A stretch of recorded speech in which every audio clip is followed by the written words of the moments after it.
கடகராசியில் பிறந்த நண்பர்களுக்கு வரக்கூடிய ஆவணி மாதத்தில் இந்த பிரபஞ்சம் எந்த மாதிரியான ஒரு மாற்றங்களை தரப்போகுதுன்றது பற்றி தானுங்க ஆதாரப்பூர்வமாக இந்த பதிவில் நம்ம பார்க்க போகிறோம்.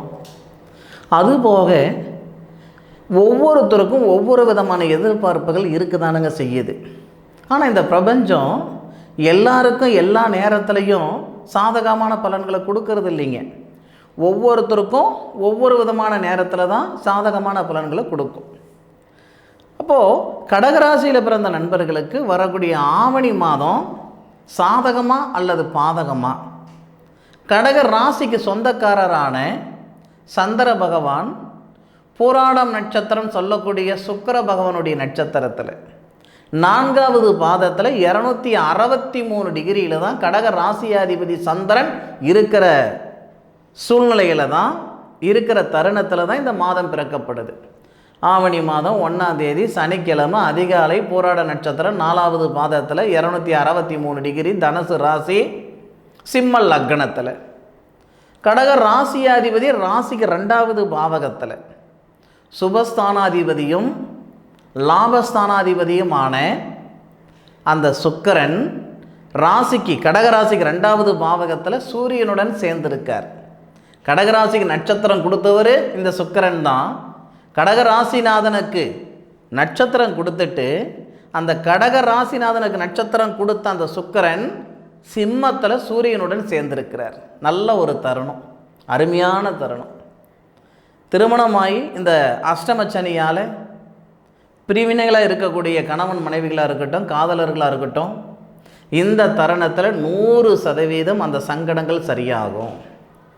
கழுத்து பிடிக்கிற அளவுக்கு பணப்பிரச்சனை இருக்குது, கடன் பிரச்சனை இருக்குது, ஏண்டா இருக்கிறது, எதுக்கடா இருக்கிறது, ஏதாவது செஞ்சுக்கிடலாமான்ற மனநிலையில் நான் இருந்துக்கிட்டு இருக்கிறேன் அப்படின்னு நினைக்கக்கூடிய கடகராசி நண்பர்களுக்கு வரக்கூடிய ஆவணி மாதம் நிச்சயமாக சொல்கிறேனுங்க, அருமையாக இருக்கும், அற்புதமாக இருக்கும். ஏன்னா லாபஸ்தானாதிபதியும் சுபஸ்தானாதிபதியுமான சுக்கிரன் உங்களுடைய ராசிக்கு 2வது பாவகம் குடும்பஸ்தானத்தில் வரும் பொழுது 8ஆம் தேதி வரைக்கும் தான் இருக்க போகிறாரு. ஆவணி மாதம் 1ஆம் தேதியிலிருந்து ஆவணி மாதம் 8ஆம் தேதி வரைக்கும் தான் இருக்க போகிறாரு. அந்த 8 நாளுக்குள்ளாரவே உங்களுக்கு வித்தியாசம் தெரிஞ்சு போயிடும். 10 வருஷமாக ஒரு நிறுவனத்தில் வேலை செஞ்சுக்கிட்டு இருந்திருப்போம். இந்த 10 மாத காலமாக அந்த வேலையை விட்டுட்டு இருந்திருப்போம்.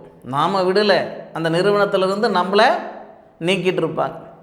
வேலை வாய்ப்பு இல்லாமல் சிரமப்பட்டுட்டு இருக்கிற கடகராசி நண்பர்களாக இருக்கட்டும், பொருளாதார ரீதியாக பலவிதமான சங்கடங்களை அனுபவிச்சுக்கிட்டு இருக்கிறேனுங்க அப்படின்னு சொல்லக்கூடிய கடகராசி நண்பர்களாக இருக்கட்டும், ஆணும் பொண்ணுக்குள்ளார பலவிதமான சங்கடங்கள் அனுபவிச்சுக்கிட்டு இருக்கிறேனுங்கன்னு சொல்லக்கூடிய கடகராசி நண்பர்களாக இருக்கட்டும், இந்த ஆவணி மாதம் 8 தேதிக்குள்ளார நிச்சயம் சரியாயிடும். அதுபோக இந்த அஷ்டமச்சனின்னு ஒரு விஷயம் நடந்துக்கிட்டு இருக்குதுன்றது எல்லாருக்கும் தெரியும் கடகராசி நண்பர்களுக்கு. அப்போது உங்களுடைய ராசிக்கு 2வது பாவகத்தில் 2வது பாவகத்துக்கு அதிபதி குடும்பஸ்தானாதிபதி சூரிய பகவான் ஆட்சியாக வரக்கூடிய ஒரே மாதம் இந்த ஆவணி மாதம் தானுங்க. அப்போ குடும்பஸ்தானாதிபதி, தனஸ்தானாதிபதி, உடல்ஸ்தானாதிபதி, வாக்கு படிப்பு ஸ்தானாதிபதி யாருடன் சேர்றாரு? புதனுடன் சேர்றாரு. புதனுடன் ஃபஸ்ட்டு ஒரு 6 நாள் ஆவணி மாதம் 1ஆம் தேதியிலிருந்து 6ஆம் தேதி வரை, பிறகு 19ஆம் தேதியிலிருந்து 21ஆம் தேதி வரை புதன் சூரியன் இணைவு. அப்போது கடகராசி நண்பர்களுக்கு குடும்பஸ்தானத்தில் 2 முறை புதனாதித்ய யோகம் வருது. 2 முறை வரக்கூடிய புதனாதித்ய யோகம் குரு பகவானுடைய சாரத்தில் இருக்கக்கூடிய சனி பகவான் புரட்டாதி நட்சத்திரம் 3வது பாதத்தில் 223 டிகிரியில் சனி பகவான் அஷ்டமச்சனியாக இருக்கிறார். பார்த்தீங்களா கடகராசி நண்பர்களுக்கு அந்த சனி பகவான் வக்ரம் பெற்று உங்களுடைய ராசிக்கு 2வது பாவகத்தில் இருக்கக்கூடிய புதனும் வக்ரம் பெற்று புதனுடைய பார்வை, சூரிய பகவானுடைய பார்வை, சுக்கிர பகவானுடைய பார்வை சனி பகவான் மேலே படும் பொழுது அஷ்டமச்சனியின் தாக்கம் குறையும். அதனால தான் பொருளாதாரத்தில் பாதிப்புகள் நீங்கும்னு சொன்னனுங்க. வேலை வாய்ப்பில் இம்ப்ரூவ்மெண்ட்டு கொடுக்குன்னு சொன்னனுங்க. படித்த படிப்புக்குண்டான வேலை வாய்ப்பு உருவாகும். ஒரு சில நண்பர்களுக்கு வெளிநாடு சார்ந்த வேலைகள் வரும். ஒரு சில நண்பர்கள் வெளிநாட்டில் இருக்கிற நண்பர்களுக்கு பதவி உயர்வு வரும். வெளிநாட்டில் இருக்கிற நண்பர்களுக்கு சொந்தமாக மண் மனம் வாங்கிறதுக்கான வாய்ப்புகளை கொடுக்கும். அந்த நாட்டு குடியுரிமை வரத்துக்கும் வாய்ப்பு ஏற்படுத்தும். எந்த தேதியிலிருந்து சார் இதெல்லாம் எங்களுக்கு நடக்கும் அப்படின்னா, ஆவணி மாதம் 1ஆம் தேதியிலிருந்து 8ஆம் தேதிக்குள்ளார ஒரு டேட்டு கொடுக்குறேன். பிறகு 19ஆம் தேதியிலிருந்து 31ஆம் தேதிக்கு வரைக்கும் ஒரு டேட்டு கொடுக்குறேனுங்க. ஆங்கில தேதி பயன்படுத்தலை, தமிழ் தேதி தான் பயன்படுத்தி இருக்கிறேனுங்க.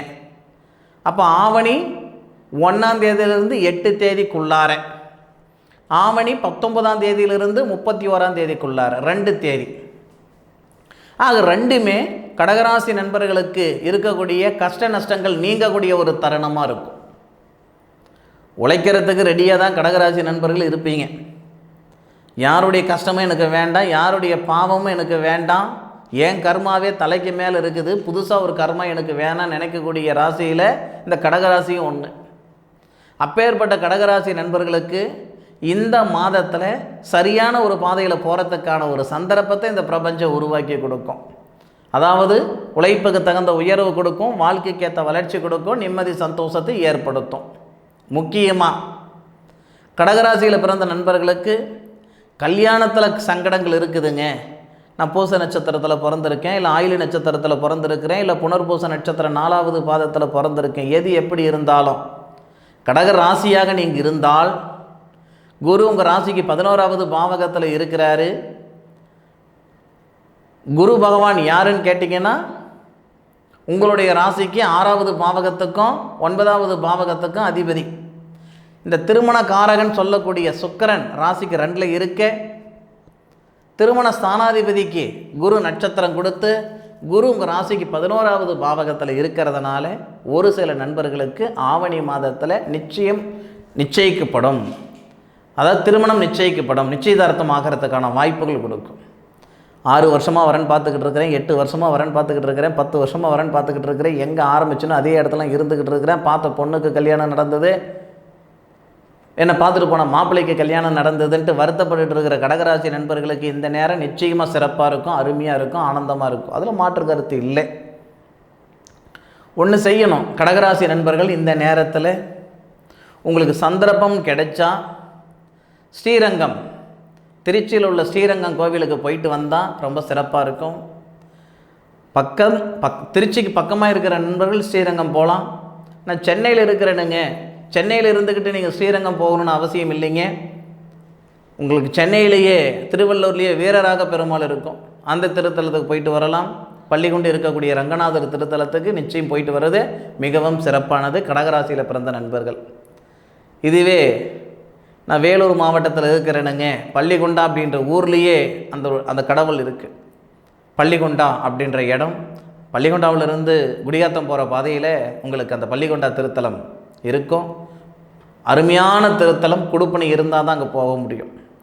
இந்த மாதிரி கோவிலுக்கு ஒரு சனிக்கிழமை நாள், ஆவணி மாதம் சனிக்கிழமை நாள் இந்த திருத்தலத்துக்கு போயிட்டு வர்றதன் மூலமாக கடகராசியில் பிறந்த நண்பர்களுக்கு மன அழுத்தம் நீங்கும், நிம்மதி சந்தோஷம் பெருகும், பொருளாதாரத்தில் இருக்கிற பிரச்சனை சரியாகும், வாங்கின பணத்தை கட்டுவீங்க.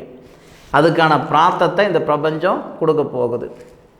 அதுபோக மாணவ செல்வங்களுக்கு, கடகராசியில் பிறந்த நண்பர்களுக்கு, மாணவ செல்வங்களுக்கு கல்வியில் சங்கடங்கள் ஏற்படுத்தியிருக்கும், ஞாபக மருதி கொடுத்துருந்துருக்கும், இல்லை படித்த படிப்புக்கு உண்டான வேலை வாய்ப்பு இல்லாமல் இருந்திருக்கும்.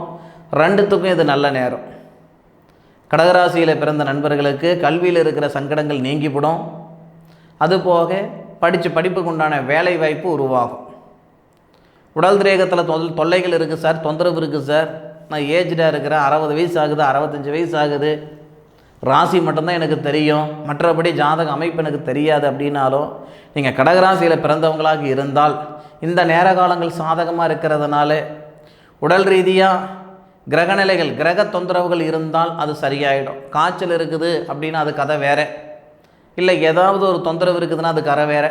உங்களுடைய கிரகநிலைகள் உங்களுக்கு பாதிப்பு ஏற்படுத்தி இருக்குதுன்னா வரக்கூடிய ஆவணி மாதத்தில் இருக்கக்கூடிய கிரக அமைப்புகளால் நிச்சயமாக சாதகமான ஒரு சூழ்நிலைக்கு நீங்கள் வருவீங்க.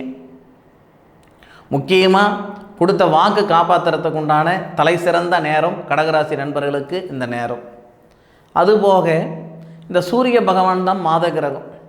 சூரிய பகவான் உங்களுக்கு ராசிக்கு 2வது பாவகத்தில், குடும்பஸ்தானத்தில், தனஸ்தானத்தில் ஆட்சி நிலையாகவே இருந்தாலும் அவர் 3 நட்சத்திரத்தில் ட்ராவல் பண்ணுவார்.